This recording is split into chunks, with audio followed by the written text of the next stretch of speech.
Harga rumah bersubsidi sane katincapang malih 5% katureksain ngaonang kauripan krame sane pemekas sane pemikoleh ipun akide. Sangkaning punika jagi sayan mewah krame tuara medue paumahan.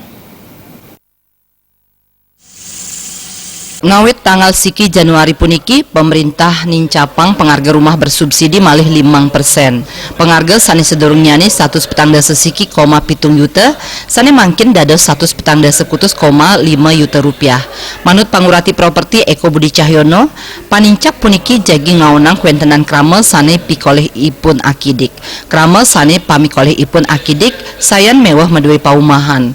Pemerintah keaptiang nyelahin malih parindikan puniki. Bagi masyarakat, kenaikan 5% itu cukup memberatkan karena penghasilan mereka itu tidak naik. Nah, itu pemerintah tidak melihat itu karena pemerintah itu menjalankan sesuai aturan ekonomi yang berjalan.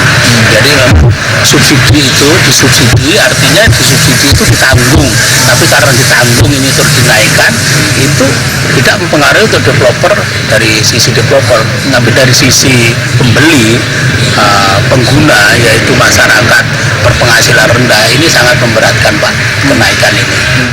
Eko Budi Cahyono ngowohin pengarse krame majang rumah bersubsidi renggalahe mangkin rumah suk ageng pamekas majang wewidangan Kabupaten Jembrane Buleleng miwah Karangasem. Suparyana Bali.